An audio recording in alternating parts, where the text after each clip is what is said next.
Hello everyone, welcome back to our Facebook page.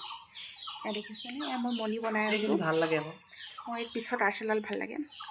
এনেকুৱা আৰ্চেল মই order দিছোঁ, পোৱাহি নাই, আহিব আজিকালি। তাৰপিছত বিহু গ'লে কলীয়াৰিহা নালাগে বুলি কয় নহয়, ঠিক তেনেকুৱা অৱস্থা মোৰ। বিহু যোৱাৰ পিছত মই এনেকুৱা জুৱেলাৰী বনাবলৈ ষ্টাৰ্ট কৰিছোঁ। এইডাল মই নিজে বনোৱা নহয় দেই, বেলেগে বনোৱা জুৱেলাৰী মই পিন্ধি গৈছিলোঁ মাকুমত মৰাণ বিহু চাবৰ কাৰণে। তেতিয়া বৰমা এগৰাকী ক'লে মানে খুব ভাল লাগিছে, এনেকুৱা নিচিনা জুৱেলাৰী মোকো বনাই দিবি, এনেকৈ ক'লে। মই ক'লোঁ মই নবনাওঁ, বেলেগে বনাই, মই বেলেগৰ পৰা কিনিহে লৈছোঁ। কিন্তু তাই সি ক'লে আৰু মোক লাগিব বুলি ক'লে। মই মানে এনেকুৱা জুৱেলাৰী বনোৱা শিকি থৈছোঁ আগতে। তাৰপিছত বৰমাৰ কাৰণেও বনাই দিলোঁ, সেইটা মই দিলোঁৱে বাৰু ঘৰত। তাৰপিছত এতিয়া মানে মই নিজৰ কাৰণে বুলিয়ে বনাইছোঁ। এইডাল বনালোঁ, মায়ে নিজৰ জোনবিধ বনাই ল'লে। এইডাল আপোনালোকক দেখুৱাবলৈ নহ'ব, ভিতৰত আছে। তাৰপিছত এতিয়া মায়ে বনাই আছে বেলেগ এডাল জুৱেলাৰী। সেইডাল মাল্টি কালাৰত আহিব, এনেকুৱা হ'ব গ্ৰীণ কালাৰ, পাৰ্পল কালাৰ আৰু ৰেড কালাৰ নে কি দিব, মুঠতে খুব ধুনীয়া লাগিব। যেতিয়া বনাই কমপ্লিট হ'ব আপোনালোকক দেখাম।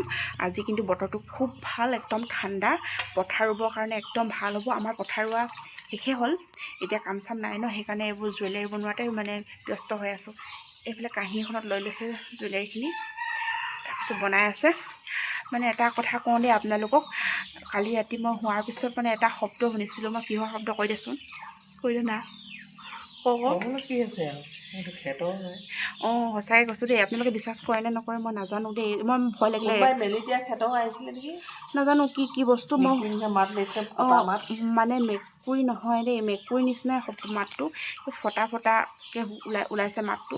একদম আমাৰ ঘৰৰ মই শোৱা চাইড মানে আমি যোনফালে শোওঁ ন, মাহঁতে এটা ৰুমত শোৱে, মই এটা ৰুমত শোওঁ।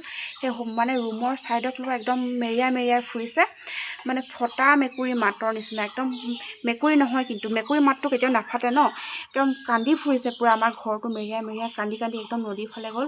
মায়ে কৈছে নদী পানী বাঢ়িছে, খেতৰ আহিছে। আপোনালোকে বাৰু খেতৰ ফটো বিশ্বাস কৰেনে?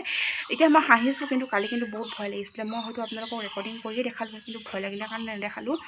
তাৰপিছত সেয়াই আছে ভিডিঅ'টোতে মই কৈছোঁ।